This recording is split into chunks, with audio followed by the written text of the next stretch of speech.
Feliz sábado, igreja. Sou muito feliz de fazer parte dessa família, né? Sou Luísa Schmidt, vim de Porto Alegre, faz 2 anos que estou morando em Osório, né? E estou muito grata com o convite. Podem me convidar sempre quando quiserem. Hoje, o nosso sermão é A Chave da Virada. Alguém já leu esse livro? Muito bom, né? A igreja ela sempre oferece, né, materiais muito bons tanto para nós quanto para a evangelização, né? E esse livro então inspirou o sermão de hoje. E vamos abrir em João 10, versículo 10.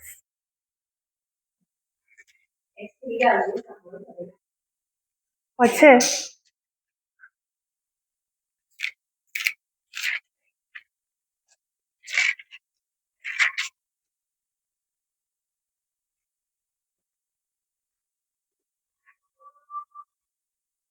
Vamos abrir a palavra, então vamos orar, né? Amado Pai que está no céu, pedimos, Senhor, mais uma vez que derrame sobre nós teu Santo Espírito, para que possamos compreender a tua palavra, a tua vontade para a nossa vida e o teu plano da redenção. Continue nos guiando em nome de Jesus. Amém. O ladrão vem apenas para roubar, matar e destruir. Eu vim para que tenham vida e tenham plenamente. Vivemos em tempos de crise emocional e espiritual que refletem também na nossa saúde física. Ansiedade, depressão, estresse, esgotamento e relações superficiais tornaram-se comum por causa do pecado. Muitos buscam cura, mas não sabem onde encontrar. E Deus nos alerta em Oséias 4, versículo 6. O meu povo perece porque lhe falta conhecimento. Hoje não é sobre virar a chave de uma porta qualquer. É sobre virar a chave da alma, da mente e do coração. Talvez você tenha entrado aqui carregando angústias, dores antigas, traumas não resolvidos ou simplesmente um cansaço que não sabe de onde vem. Mas hoje Deus quer te dar uma nova rota, uma nova perspectiva, uma nova chance. A boa notícia é que Deus nos oferece uma chave da virada, uma transformação verdadeira, baseada em princípios espirituais e de saúde que restauram a mente e o corpo. Deus nos chama hoje a abrir o coração e permitir que Ele nos leve a um novo tempo, virando a chave do desânimo para a esperança, a chave da confusão para a clareza e a chave da angústia para a paz. Hoje Deus nos faz um convite a recomeçar. Recomeçar com Deus, recomeçar conosco mesmos e também com as outras pessoas. Vivemos em tempos em que o emocional está em frangalhos. Gente sorrindo por fora, mas implodindo por dentro. E outros vivendo em 2 extremos, né? Da calmaria à explosividade, como um eletrocardiograma, né? Completamente instáveis emocionalmente, né? O normal é variar, mas é aquela coisa assim, né? E não o eletrocardiograma vai para as pontas, né? E a verdade é que não adianta ignorar. Doença emocional existe e precisa ser tratada com fé, com acolhimento, com amor e com direção de Deus. Ele não quer você pela metade. Ele quer restaurar você por inteiro. Segundo a Organização da Saúde, quase 1 bilhão de pessoas sofrem com transtornos mentais, sendo a depressão uma das principais causas de incapacidade no mundo. Diante das crises globais e do aumento dos transtornos mentais, as emoções desempenham um papel importante e fundamental na saúde e na qualidade de vida. Precisamos estratégias para fortalecer a mente e superar traumas e encontrar propósito na vida. Vamos hoje refletir sobre 3 verdades fundamentais para ter uma vida plena. Primeira verdade, uma vida plena só é possível em Cristo. Segunda verdade, uma vida plena em Cristo começa com uma decisão. E terceira verdade, uma vida plena em Cristo precisa de conversão. A primeira verdade nos revela que o mal destrói, mas Cristo restaura. O nosso versículo diz: o ladrão vem somente para roubar, matar e destruir. O pecado e o afastamento de Deus têm destruído a humanidade. Desde o Éden, Satanás tem trabalhado para roubar a paz, matar a esperança e destruir a identidade das pessoas. Vocês conseguem perceber essas evidências dos roubos de Satanás? O ser humano é corpo, mente e espírito. O ser humano, em relação à mente, Satanás rouba a paz.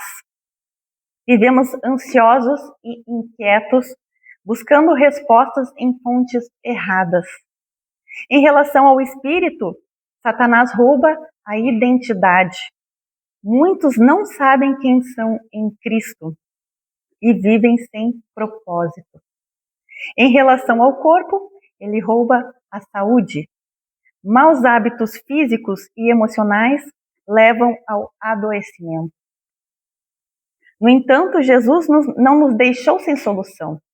Ele veio para restaurar o que o inimigo tentou destruir.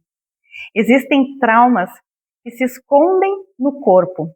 A ciência chama isso de memória somática.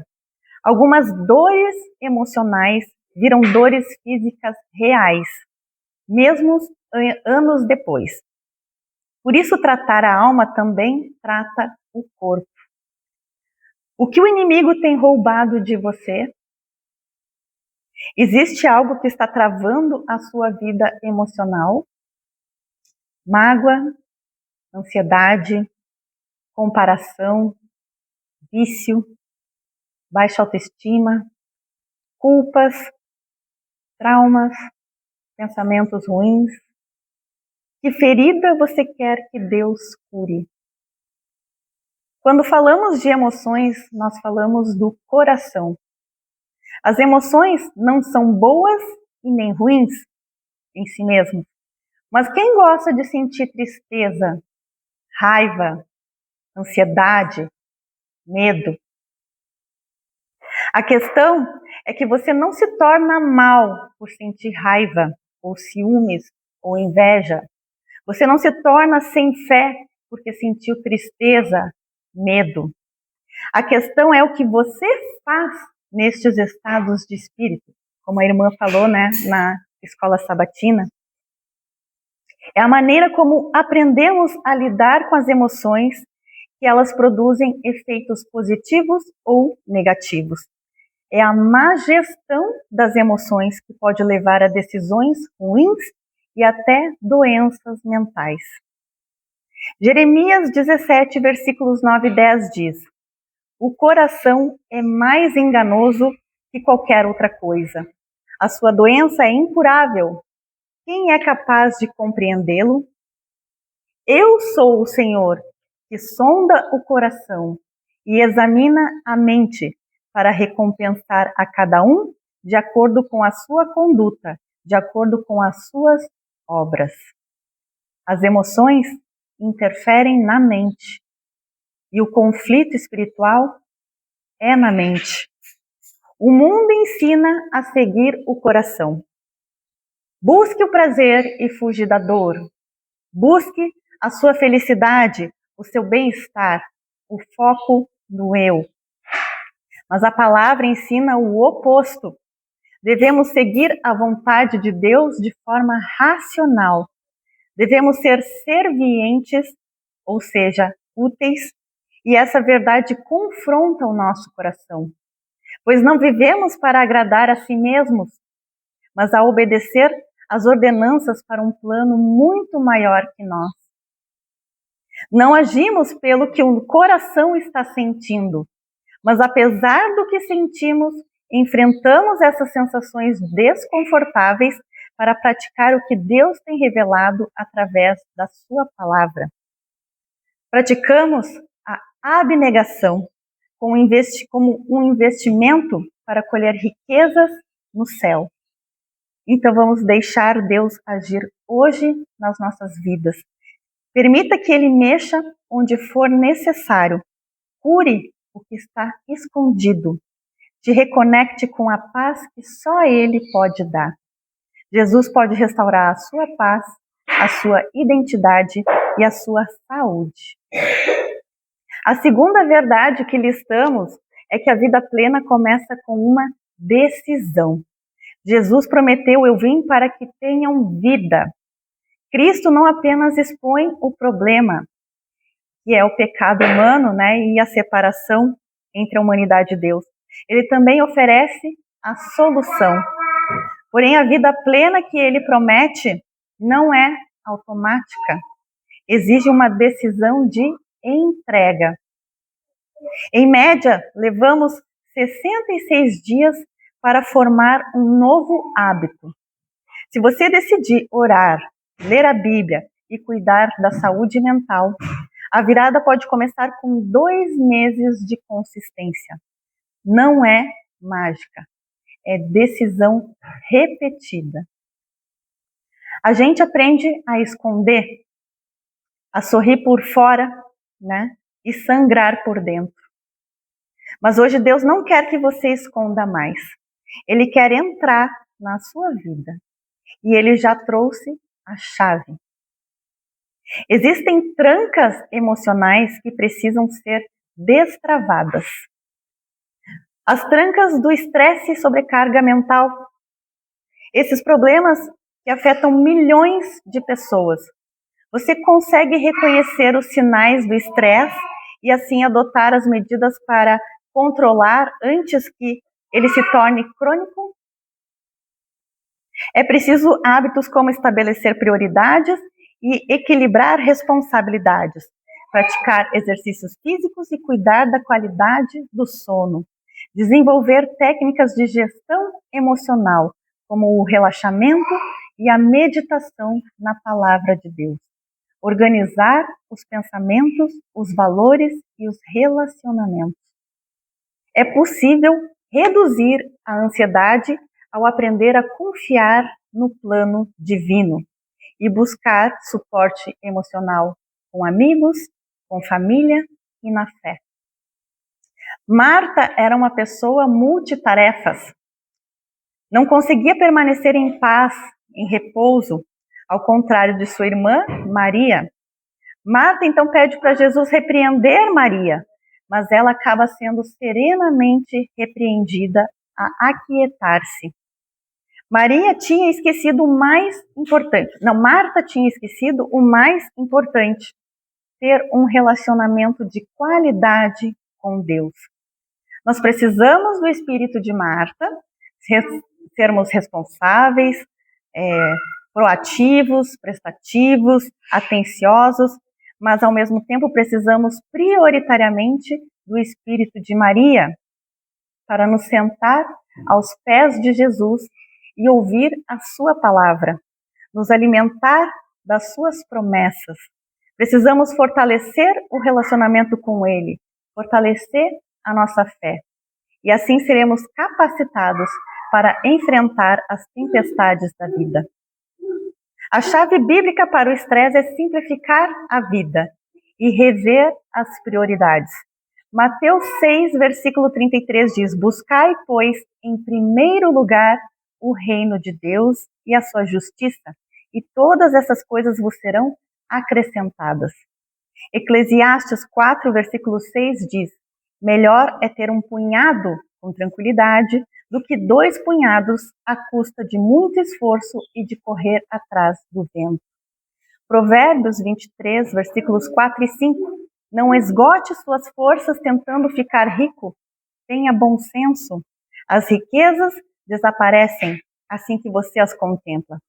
Elas criam asas e voam como águias pelo céu.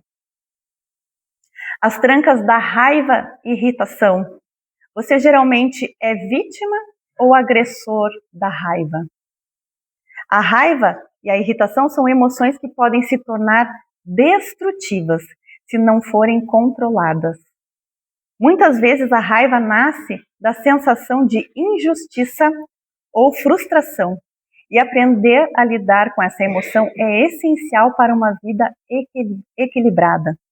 A agressão pode ser tanto física como a verbal. E a agressão verbal não é só palavras de baixo calão. Palavras rudes, ásperas, podem doer tanto quanto uma violência física. O erro de alguém justifica a agressividade? A raiva repara alguma coisa em relação ao erro, ou à ofensa, ou à ameaça, ou ao prejuízo sofrido? Não restaura nada, né? A raiva passa, mas as consequências da destruição da agressividade podem durar para sempre.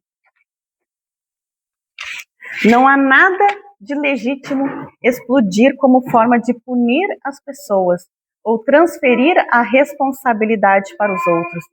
A raiva nada mais é do que uma explosão egocêntrica. Como a raiva afeta o corpo e a mente? Guardar a raiva destrói por dentro. É como uma auto-intoxicação emocional. E é por isso que tem gente que acha que não pode levar desaforo para casa. Então, ela revida. Mas exteriorizar a raiva destrói ao redor, envenena e destrói relações. A raiva é veneno em ambas as situações. A consequência é que aqueles que se relacionam com uma pessoa estourada passam a evitar certas situações, mantendo interações cada vez mais rasas e, portanto, a raiva é um poderoso indutor de solidão. Os conflitos não devem ser evitados. Porém, é preciso resolver os desentendimentos em tom respeitoso e diálogo aberto. É possível, sim, comunicar uma reprovação sem a raiva. Lidar com a raiva exige tempo, foco e determinação. É importante desenvolver o autocontrole emocional, mecanismos de frenagem comportamental e, passo a passo, superar a raiva, se comprometendo com esse processo até que a mente se molde e a personalidade se transforme. É preciso estratégias para desenvolver paciência, empatia e tolerância com as pessoas. Pode ser interessante adiar uma conversa até que a raiva passe. Pedro, o discípulo explosivo, impulsivo, que cortou a orelha do soldado que prendeu Cristo, se transforma em discípulo humilde.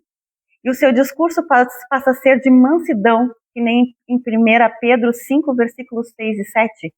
Humilhai-vos, pois, debaixo da potente mão de Deus, para que a seu tempo vos exalte, lançando sobre ele todas as vossas ansiedades, porque ele tem cuidado de vós. As pessoas devem ter olhado, quem te viu, quem te vê, né? E também em 1 Pedro 3,9 diz, não retribuam o mal com mal, insulto com insulto. Pelo contrário, bendigam, pois para isso vocês foram chamados, para receberem bênçãos por herança. Outro exemplo é Moisés. Moisés quis usar a espada da ira contra o Egito. Esse desejo foi manifestado quando ele matou um egípcio que agredia um escravo do seu povo. E na maturidade, Moisés aprendeu que era melhor lutar com a espada do Espírito. A espada física machuca, fere e mata, enquanto que a espada do Espírito fere, mas para curar, para dar vida, sendo uma arma tanto de defesa quanto de ataque e conquista.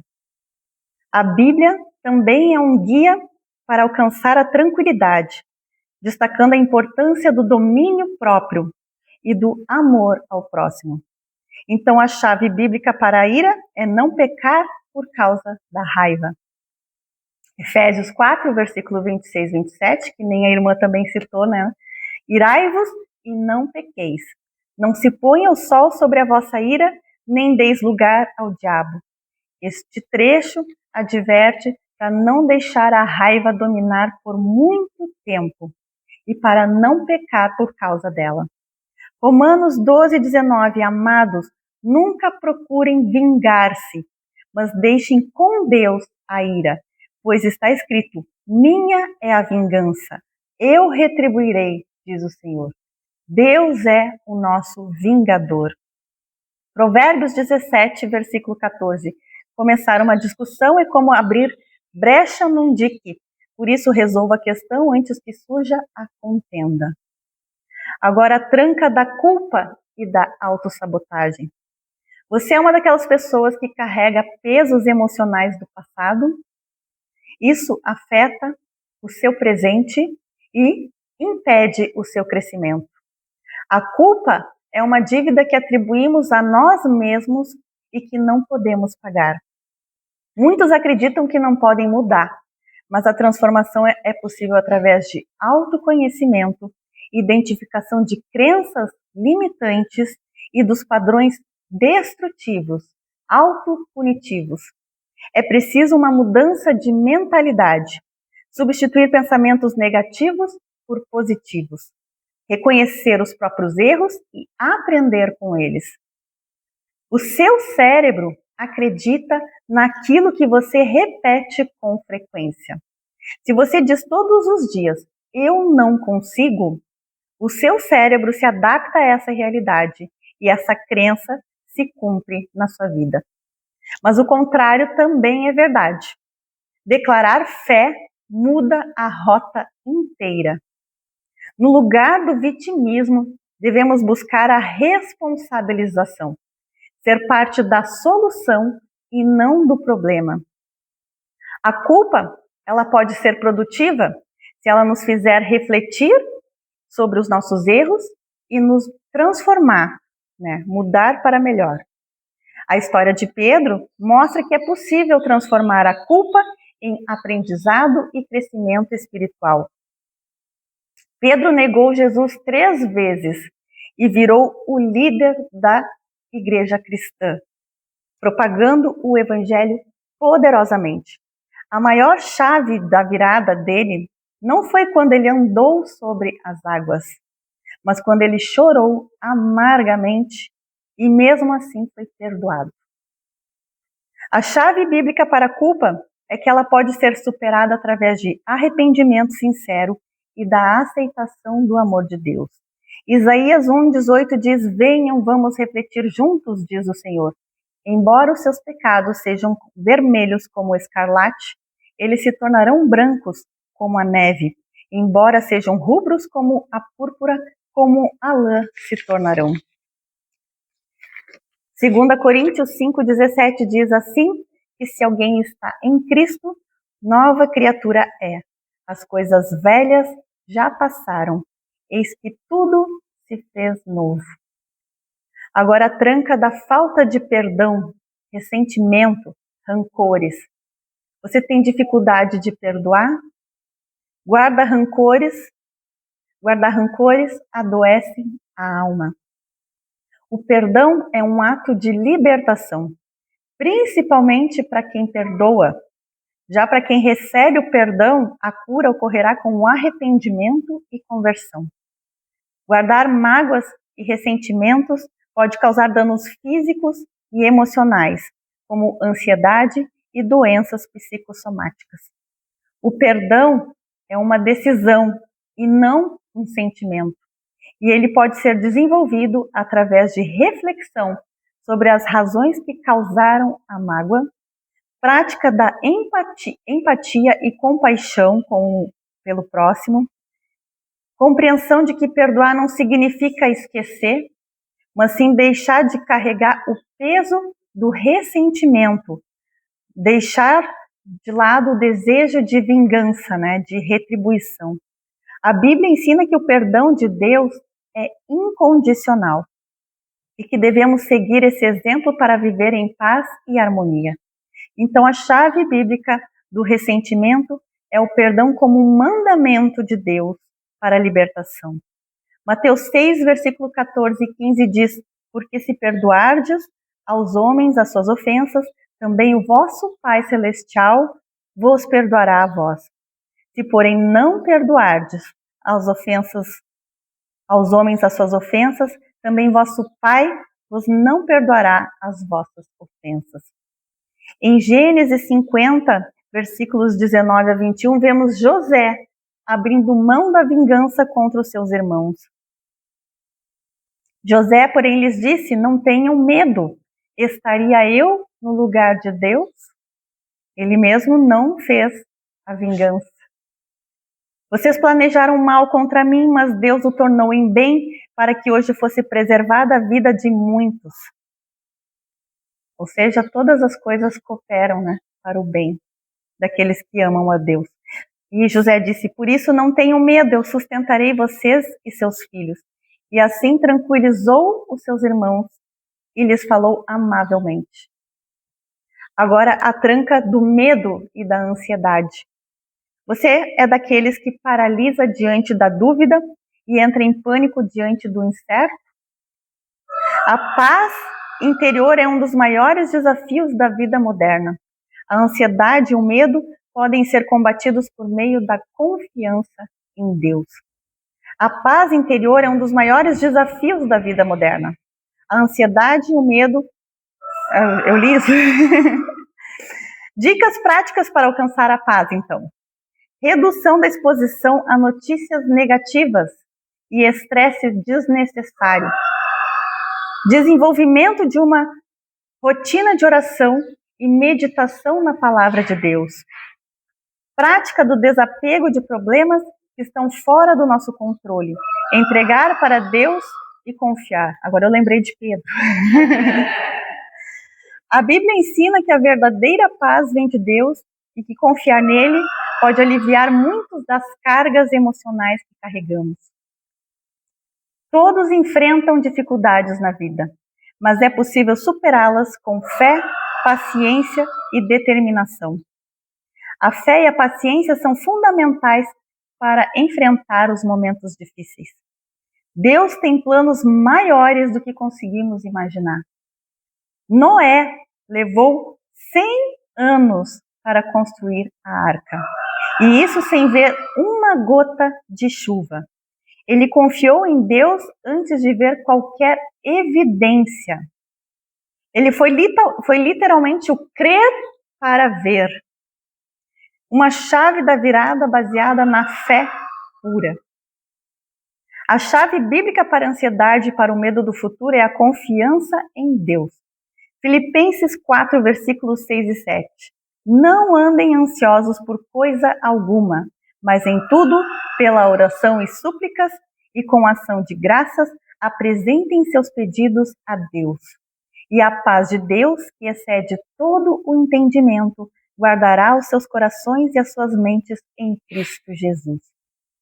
Em Mateus 6, versículos 25 a 34, Deus diz, portanto, eu lhes digo, não se preocupem com suas próprias vidas, quanto ao que comer ou beber, nem com seus próprios corpos, quanto ao que vestir.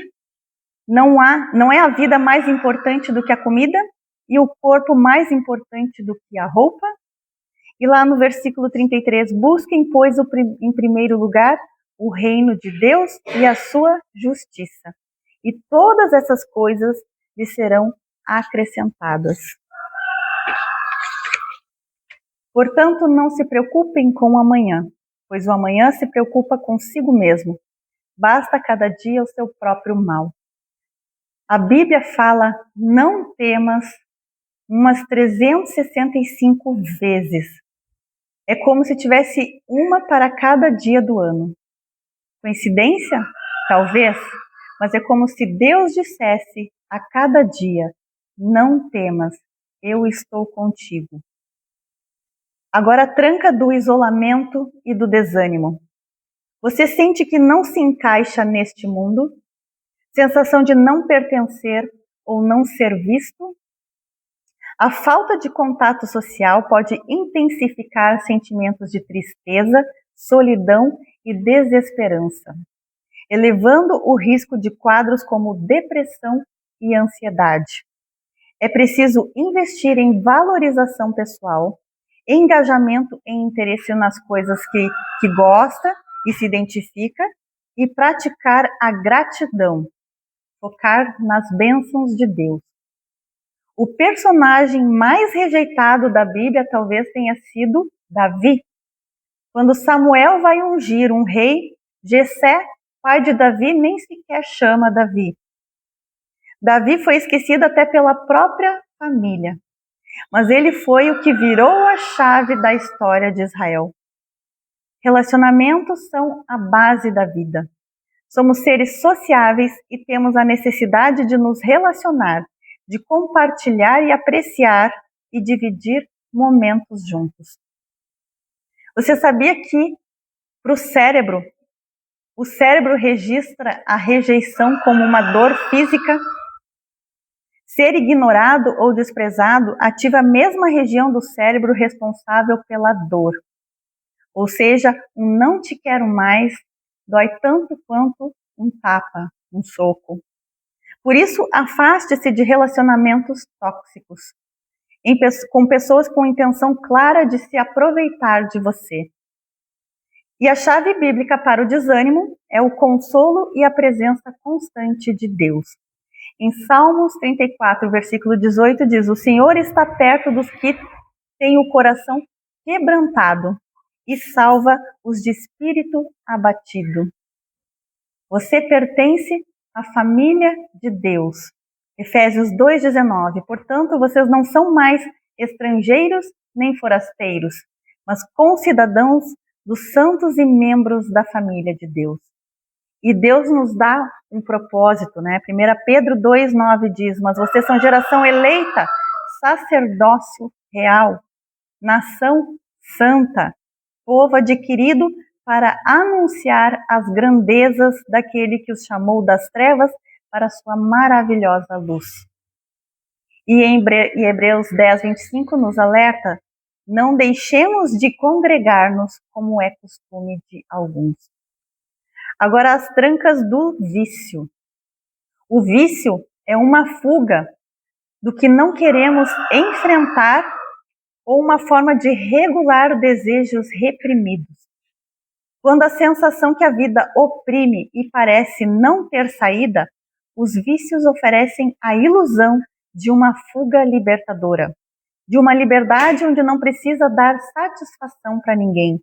Porém, essa dose de prazer ou relaxamento do entorpecimento aprisiona, rebaixa, degrada os padrões morais.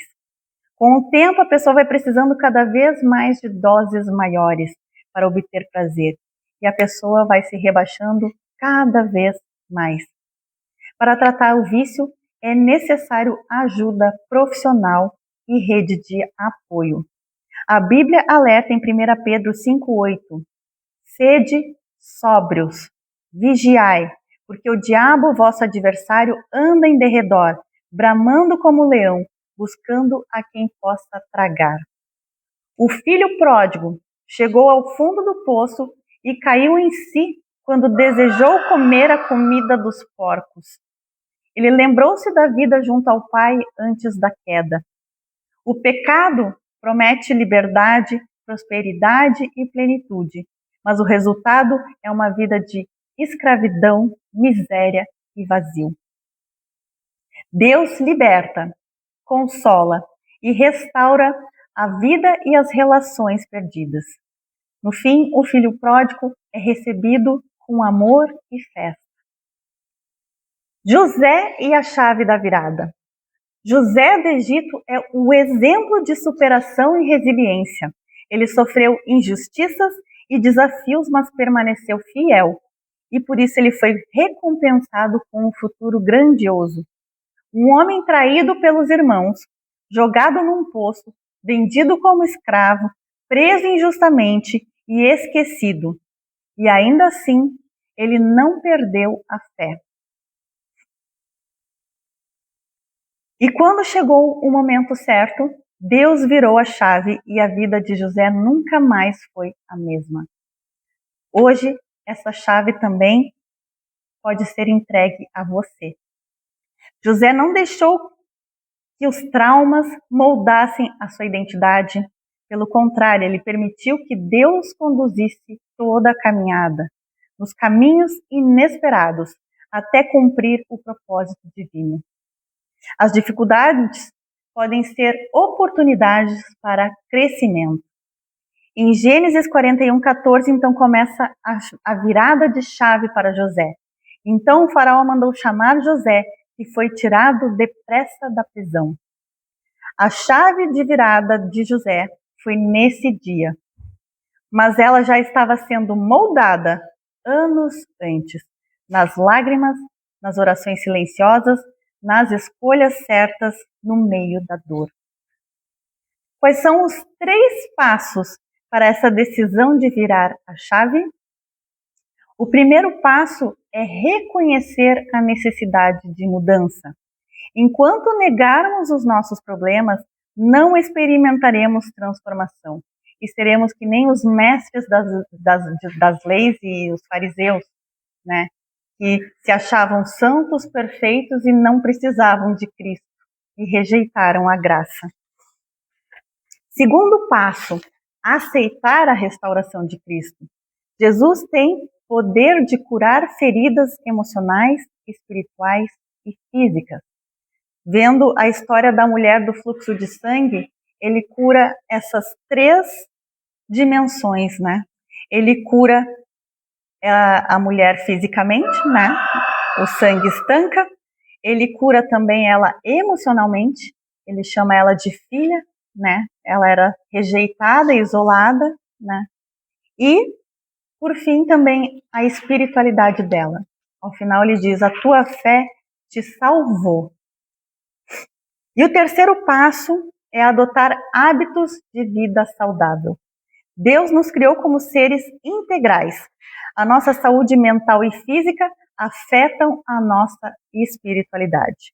Lembremos de Daniel, que rejeita o banquete da alta gastronomia da mesa do rei, pois eram ofertas a divindades pagãs, e o resultado, Deus honra Daniel e seus amigos. Eles eram muito mais sábios e muito mais saudáveis do que os outros conselheiros. Exercício físico tem um papel crucial no processo de cura e estabilização do humor. É como um mecanismo de escape para aliviar a tensão. E praticar a higiene do sono também atua na saúde emocional e física. E Deus coloca em suas mãos para viver uma virada real de chave. Ele coloca a chave do perdão, da paz, da confiança, da verdade e da espiritualidade viva. E a terceira verdade listada é que uma vida em abundância requer um novo estilo de vida. Né? Jesus diz que tenham vida e tenham em abundância. Jesus não quer apenas que tenhamos uma vida qualquer. Ele deseja que experimentemos a plenitude. Em João 14:27 diz: deixo a paz a vocês. A minha paz dou a vocês. Não a dou como o mundo a dá. Não se perturbe o seu coração, nem tenham medo. Essa abundância não significa ausência de problemas, mas uma forma nova de viver, baseada em princípios bíblicos e saudáveis. Como domar o leão das emoções, né? A modulação emocional é a habilidade de mudar voluntariamente a experiência emocional, podendo ser conduzida de modo a diminuir, aumentar ou manter a estabilidade de uma emoção. Darleide Alves, ela diz que as emoções elas devem ser tratadas como crianças no banco de trás do carro. Né? Quando você está dirigindo as suas emoções e as emoções começam a fazer bagunça, manda se aquietar, fiquem quietinhas no banco de trás. Romanos 12, versículo 2 diz: e não vos conformeis com este mundo, mas transformai-vos pela renovação da vossa mente, para que proveis qual é a boa, agradável e perfeita vontade de Deus. Efésios 4, versículos 23 e 24 diz: E vos renoveis no espírito da vossa mente, e vos revistais do novo homem, que segundo Deus é criado em verdadeira justiça e santidade. Quais são os princípios para uma vida abundante? Primeiro, comunhão diária com Deus. O alimento espiritual é essencial para a saúde emocional. Segundo, princípios de saúde física. Exercício, alimentação saudável, descanso e temperança são essenciais. Terceiro, relacionamentos restaurados. O perdão e o amor ao próximo trazem verdadeira cura. Ou seja, os 8 remédios naturais. Vamos relembrar os 8 remédios? Ar puro, luz solar, água pura, exercício físico, temperança, confiança em Deus, repouso e alimentação saudável. Qual área da sua vida precisa de uma virada? Família, amigos, trabalho, finanças, espiritualidade? Você está disposto a adotar um novo estilo de vida com Jesus? Ellen White diz: o tentador nos apresenta o caminho largo e fácil, dizendo que será agradável percorrê-lo, mas é falso. A felicidade real encontra-se somente na obediência a Deus. A Bíblia representa em sua riqueza e profundidade os princípios pelos quais podemos ter uma vida verdadeiramente abundante. Aqueles que andam nos caminhos de Deus encontram alegria e paz que o mundo não pode dar. Todos nós precisamos de uma virada em alguma área da vida. O inimigo veio para destruir, mas Jesus veio para restaurar e dar plenitude. E ele oferece a chave da virada para você. Deus não força a entrada, mas está à porta e a chave está conosco. Precisamos entregar essa chave a Deus, mesmo que em lágrimas, mesmo que com medo. Em Apocalipse 3:20 diz: Eis que estou à porta e bato. Se alguém ouvir a minha voz e abrir a porta, entrarei e cearei com ele e ele comigo. Você pode continuar segurando a chave e permanecer trancado por dentro, ou pode entregar a chave a Deus e ver ele abrir portas que você nem sabia que existiam. Se você deseja experimentar essa transformação, entregue sua vida a Cristo e adote os princípios que ele nos deixou na sua palavra. A chave está em suas mãos. Você vai usá-la? Vamos agora cantar o hino 214. Não há o que temer.